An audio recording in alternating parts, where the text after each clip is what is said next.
若平局，则双方各一分。一场，骑士龙浩辰对刺客星。刺客的特点是速度与隐匿，先生，看来普通的攻击难以击中他。没错，是你。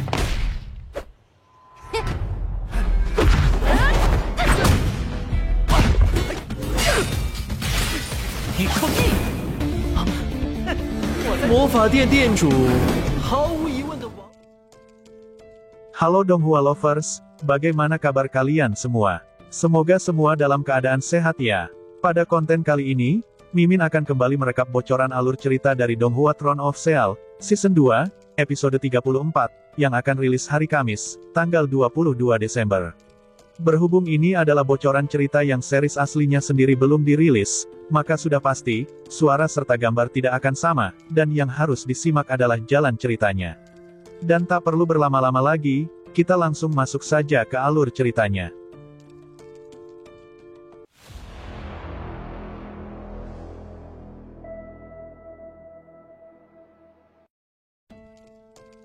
Pada episode sebelumnya sudah diperlihatkan, Long Hao Chen yang masuk dalam grup ketiga final kompetisi perburuan iblis, ia pun harus berhadapan dengan Xing Xuan, seorang peserta dari kuil assassin. Long Hao Chen yang mengetahui pola serangan dan taktik seorang assassin, ia pun segera melepaskan serangan kecil untuk mengetahui kecepatan musuh. Sementara Xing Xuan, ia pun menghindari serangan itu hanya dengan sekejap mata, dan langsung merilis sebuah peralatan khusus yang berupa sayap, yang memungkinkannya terbang dalam jarak dekat, serta dapat menangkis serangan lawan. Saat itu Xing Xuan terbang mengelilingi arena, sembari terus menghindari serangan-serangan yang dilancarkan oleh Hao Chen.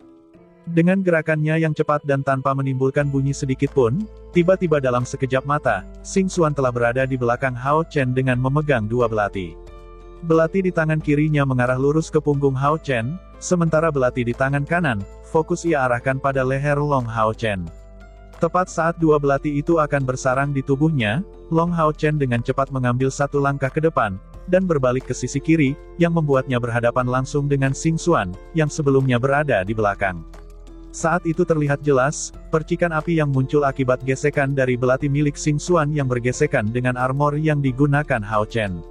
Di saat yang sama, Hao Chen pun segera merilis teknik perisai ilahi, yang langsung menabrak tubuh Xing Xuan, hingga membuatnya terpental ke udara, layaknya orang yang menjadi korban ledakan. Apa? Ternyata kakak ipar adalah kesatria langkah kelima, ungkap Xing Xuan, yang dalam sepersekian detik telah mengetahui tingkat kultivasi Long Hao Chen, saat merilis teknik perisai ilahi. Sementara Long Hao Chen, ia tak berhenti sampai di situ. Segesit angin dan sepanas api, meluncurkan serangan-serangan yang menyerupai sambaran petir, yang langsung mengarah ke Xing Xuan, yang masih berada di udara. Dan jelas saja, Xing Xuan yang tidak memiliki dukungan di udara, ia pun kewalahan dan berusaha keras menghindari serangan-serangan itu. Karena jika terkena satu serangan saja, sudah pasti dia akan berakhir dengan kekalahan. Dalam situasi yang tidak menguntungkan itu, ia pun segera menggunakan sayapnya, untuk menangkis serangan yang dilancarkan oleh Hao Chen. Dan tepat ketika kakinya menyentuh lantai arena, dalam sekejap mata Xing Xuan kembali menghilang, dan bersembunyi di balik pilar. Melihat kecepatan itu, wajah Long Hao Chen sedikit tercengang, namun tidak mencoba untuk mengejarnya. Sepertinya aku tidak akan bisa mengalahkannya hanya dengan serangan-serangan biasa, gumam Long Hao Chen. Sementara Xing Xuan yang saat itu bersembunyi di balik pilar, ia tampak tertegun dan bergumam. Ternyata kakak ipar adalah kesatria langkah kelima, wajar jika dia menjadi teman dekat kakak pertama. Sepertinya aku tidak akan bisa melawannya secara langsung, dan hanya bisa menunggu kesempatan, gumam Xing Xuan, sembari melihat ke arah Long Hao Chen, yang saat itu menutup kedua matanya, dan mulai mengumpulkan kekuatannya. Melihat yang dilakukan Hao Chen, seketika penonton, wasit, serta para ketua kuil pun tenggelam dalam keheningan. Sebagai prajurit yang telah berada di langkah ketujuh, sang wasit sangat jelas tahu, apa yang saat ini sedang dilakukan Hao Chen. Namun mengumpulkan kekuatan secara terus-menerus tanpa melakukan serangan, itu hanyalah akan menjadi bumerang baginya, karena dalam waktu tertentu, energi spiritual yang dikumpulkan itu pun akan menyebar, dan berdampak kekalahan untuknya. Saat itu sang wasit tenggelam dalam pertanyaannya sendiri, tentang apa yang sedang dilakukan Hao Chen, dan apa gunanya dia mematung dan terus mengumpulkan kekuatannya, tanpa mencari lokasi keberadaan musuh. Apa dia tidak mengetahui dampak yang akan terjadi, jika energinya menyebar dan hilang, gumam sang wasit. Sementara Xing Xuan yang saat itu masih mengintai dari belakang pilar, melihat kumpulan energi cair yang membentuk riak cahaya keemasan, ia pun terlihat makin tidak berdaya, melihat cahaya-cahaya emas yang begitu menakutkan, dan hanya bisa bersembunyi sambil menunggu kesempatan. Sampai tak terasa, 2 menit sudah Hao Chen mengumpulkan kekuatannya. Tampak saat itu, cahaya emas yang mengelilinginya memancarkan cahaya yang semakin intens. Sesaat kemudian, tampak kaki Long Hao Chen mulai melangkah 1 langkah ke depan, sembari mengangkat pedang cahaya, dengan tatapannya yang mengarah ke arah sebuah pilar, seolah telah menemukan tempat persembunyian musuh. Melihat Long Hao Chen yang akan melepaskan serangan pada pilar yang salah, Xing Xuan pun menarik nafas lega, dan segera bersiap untuk melakukan serangan-serangan. Dan tepat saat Long Hao Chen melepaskan tebasan cahaya, saat itu pula Xing Xuan melesat dengan kedua belatinya ke arah Hao Chen, dengan senyuman puas, karena merasa akan memenangkan pertandingan itu. Namun sayang, ekspresi puas itu seketika berubah terkejut, saat melihat tebasan cahaya, yang tadinya akan menghantam pilar yang salah, seketika berbelok tajam, dan langsung mengarah pada Xing Xuan yang telah keluar dari persembunyiannya. Mustahil, bagaimana bisa dia menemukanku, dan bagaimana serangan itu bisa berbelok, gumam Xing Xuan, yang dalam sekejap, kembali bergerak ke arah pilar batu untuk bersembunyi. Sementara sang wasit yang melihat tebasan Hao Chen yang tidak berhasil mengenai Xing Xuan, ia pun berpikir, bahwa Hao Chen akan kalah, karena telah menggunakan semua mananya dalam satu serangan tadi. Namun baru saja memikirkan hal itu, tiba-tiba ekspresi si wasit berubah drastis, saat melihat tubuh Hao Chen yang kembali bersinar, dengan warna merah yang sangat pekat, yang saat itu mengunci pergerakan Xing Xuan. Tekanan macam apa ini? Gumam sang wasit, yang saat itu merasakan tekanan tak berbentuk di dalam pikirannya. Saat serangan telah dilepaskan, cahaya-cahaya itu pun segera melesat ke arah Xing Xuan, yang berusaha keras untuk lari dan menghindari serangan itu. Hal ini disebabkan, teknik yang digunakan Hao Chen adalah sebuah teknik yang dapat mengunci target. Yang bahkan seorang assassin di langkah ke-6 pun, akan kesulitan untuk menghadapi seorang kesatria yang menggunakan teknik ini. Saat sedang berusaha untuk menghindari, tiba-tiba cahaya yang dipancarkan oleh Hao Chen bersinar semakin intens, yang membentuk pusaran besar, hingga menyilaukan mata Xing Xuan, beserta orang-orang yang ada di arena pertandingan. Saat cahaya mulai menghilang, perlahan terlihat sebuah jurang yang melingkar, dengan Xing Xuan yang sudah berlutut di tengahnya dengan tatapan bingung, dan keringat dingin pun mulai membasahi pakaiannya. Kalau saja saat itu Hao Chen tidak segera membuka teknik pengunciannya, mungkin saat ini Xing Xuan telah berada di surga.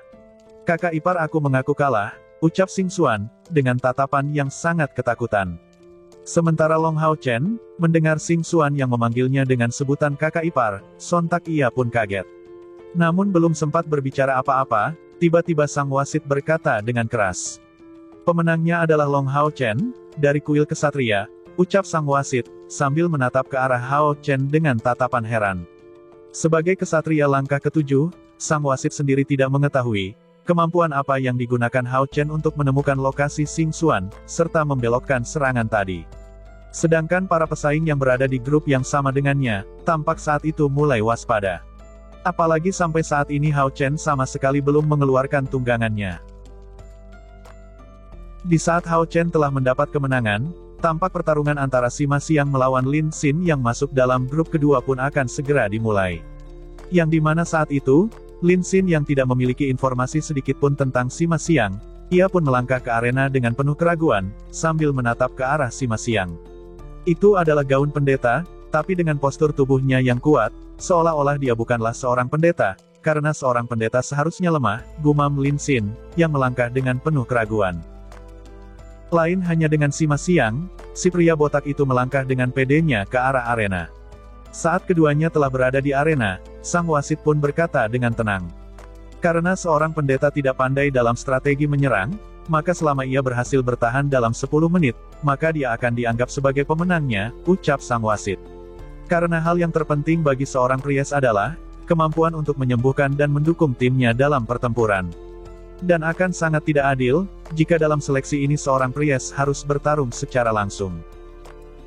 Saat telah berhadapan dengan Sima Xiang, Lin Xin pun tersenyum padanya sembari berkata, "Halo saudara Sima, saya adalah penyihir nomor 1, dan juga orang yang mendapat peringkat pertama dalam babak penyisihan. Sebelum kamu terluka, akan lebih baik jika sekarang kamu menyerah saja, ucap Lin Xin, yang mencoba untuk mengintimidasi Sima Xiang. Jika itu adalah pendeta lain yang menghadapi seorang penyihir, mungkin akan benar-benar terintimidasi. Tapi tidak untuk Sima Xiang, yang tidak memiliki tampilan seperti pendeta lainnya. Dan tanpa banyak bicara, Sima Xiang mengambil langkah besar dan langsung menyerang Lin Xin dengan tongkatnya. Melihat Sima Xiang, Lin Xin pun menghela nafas lesu, sembari mengangkat tangan kanannya membuat kristal awan api yang berfungsi sebagai tongkatnya, dengan atribut api yang segera diperkuat. Esensi api tebal memenuhi udara di sekitar dan mengelilingi tubuhnya. Melihat pemandangan ini, Lin Xin pun terkejut, begitupun Chai Er, yang seketika mengerutkan alisnya, saat dia merasakan intensitas esensi api yang memenuhi udara di sekitar mereka. Saat kristal awan api diarahkan ke depan, seketika muncul perisai api yang berkobar besar di hadapan Lin Xin. Dan itu adalah skill perisai api, yang merupakan teknik dari seorang penyihir langkah kedua. Tapi saat digunakan oleh Lin Xin, perisai itu terlihat sangat berbeda, tubuhnya sepenuhnya berada di belakang perisai, membuat suasana seisi stadion berkobar. Sima Xiang yang melihat hal itu, ia pun tampak menggigil, tapi tetap melakukan serangan tongkat, yang langsung menghantam perisai api milik Lin Xin. Melihat serangan itu, Lin Xin seketika terbelalak kaget. Apakah orang ini benar seorang pendeta, gumam Lin Xin. Begitupun dengan semua pesaing lain dari kelompok kedua, mereka pun terlihat kaget, saat melihat Sima Xiang, yang pola serta taktik pertempurannya tidak seperti seorang pendeta. Diawali dengan suara benturan yang keras, tampak perisai api milik Lin Xin bergoyang keras, dan diikuti retakan yang tak terhitung jumlahnya, muncul di tempat di mana tongkat itu bertabrakan. Sementara Sima Xiang, ia tidak berhenti bergerak, dengan tongkat besarnya, ia terus melancarkan pukulan berulang kali, membuat percikan api menyebar ke segala arah. Mendapat serangan dari seorang pendeta, Lin Xin pun mengutuk dirinya sendiri. Sial, apakah dia benar-benar seorang pendeta? Gerutu Lin Xin, sembari mengangkat kristal awan apinya dan mulai merapatkan mantra lainnya, dan segera merilis teknik yang disebut Repelling Ring of Fire. Sama seperti Fire Shield yang sebelumnya ia gunakan, Repelling Ring of Fire ini pun terlihat sangat berbeda, karena memiliki ukuran 2 kali dari ukuran normal. Di saat yang sama, tampak cahaya permata di tongkat Sima Xiang menjadi cerah, dan menciptakan cincin berwarna putih, yang menyerang dengan keras ke arah Lin Xin. Saat kedua teknik saling bertabrakan, tampak tongkat sihir milik Sima Xiang tersapu, begitupun perisai milik Lin Xin yang hancur dalam benturan itu. Namun sebagai seorang penyihir dari langkah kelima, dan jika dibandingkan dengan Sima Xiang yang baru berada di langkah keempat, tentu akan ada celah besar di antara kedua belah pihak. Ditambah lagi kontrol Lin Xin atas elemen api sangat hebat, yang dalam sekejap, sudah menciptakan perisai api lainnya segera muncul, dan Repelling Fire Ring lainnya pun ikut dilepaskan, yang langsung menyerang Sima Xiang, dan mendorongnya mundur. Namun di sela serangan itu, wajah Lin Xin terlihat panik. Apakah ada kesalahan? Bukankah orang ini lebih condong dengan seorang prajurit? Apakah dia prajurit yang mengenakan pakaian pendeta? Gumam Lin Xin, sambil terus merapalkan mantra lain, dan menembakkan bola api berwarna emas kemerahan. Saat semua orang mengira dia akan menyerang, bola api berwarna emas kemerahan ini terbagi menjadi lebih banyak bola api kecil, yang ditujukan ke 6 arah di sekitarnya.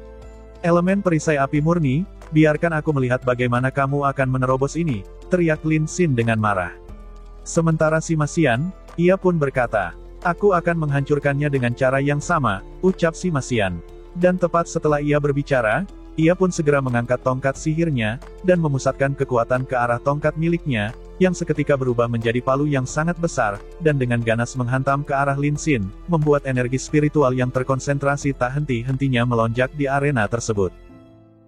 Sementara Chai Er, yang hanya bisa mendengar benturan dua kekuatan tanpa bisa melihatnya, ia pun segera bertanya pada Lin Xin, yang saat itu duduk di sampingnya. Kakak Lin Xin, apa yang terjadi? Aku tidak bisa memahami apa yang aku dengar, tanya Chai Er.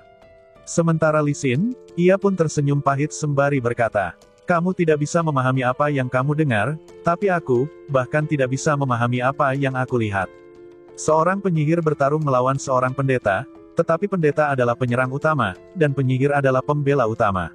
Ini benar-benar tidak normal, ucap Lin Xin, sambil terus melihat ke pendeta botak Sima Xiang, yang menyerang sambil mengangkat tongkat sihirnya, seperti seekor naga yang tak henti-hentinya membombardir pertahanan Lin Xin.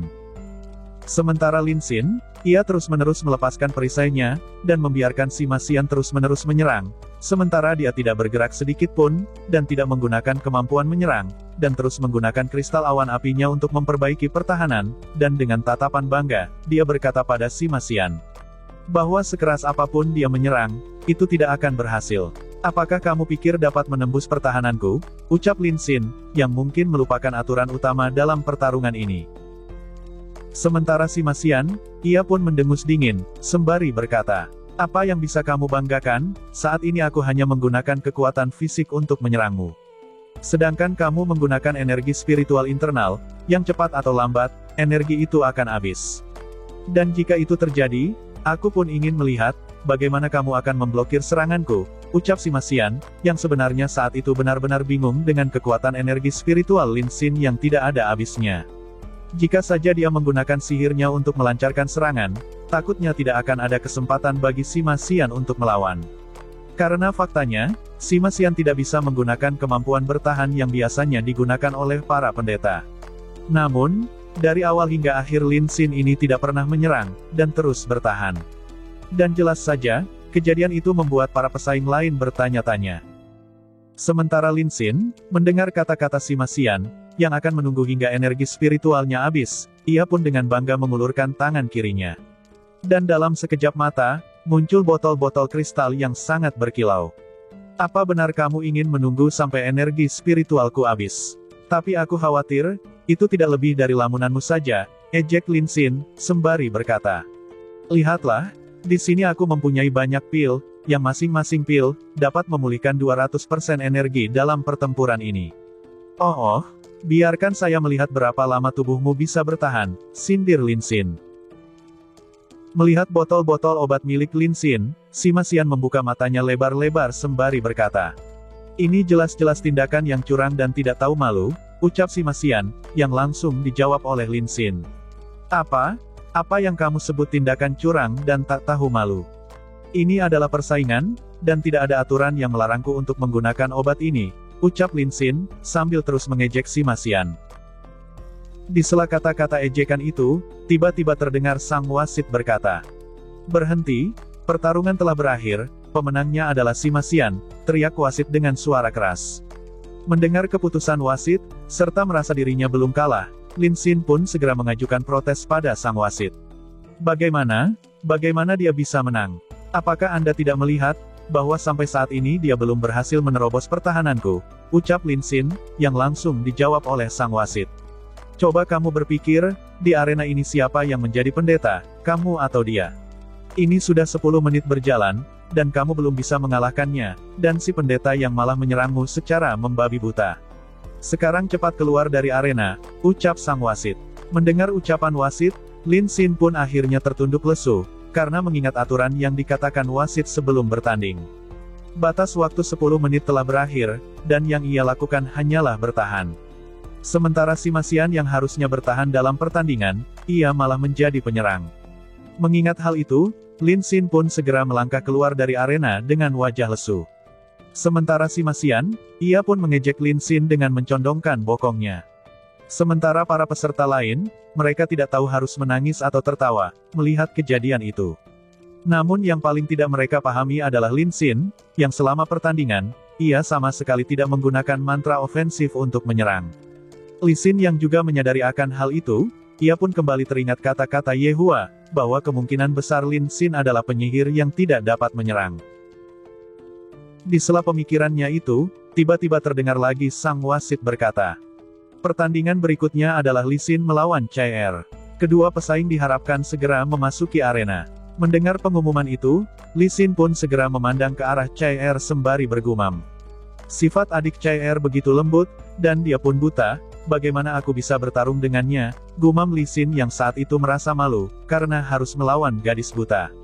Namun karena itu adalah sebuah pertandingan yang harus mereka lalui, ditambah lagi saat memikirkan Chai Er yang buta namun bisa masuk ke babak final kompetisi, sudah bisa dipastikan, kesulitan macam apa yang telah ia lewati dalam babak penyisihan kompetisi.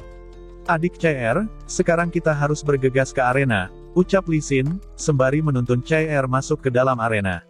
Tepat saat keduanya telah berdiri di arena, Sang wasit pun kembali memerintahkan agar menaikkan beberapa pilar, yang memungkinkan seorang assassin untuk bersembunyi.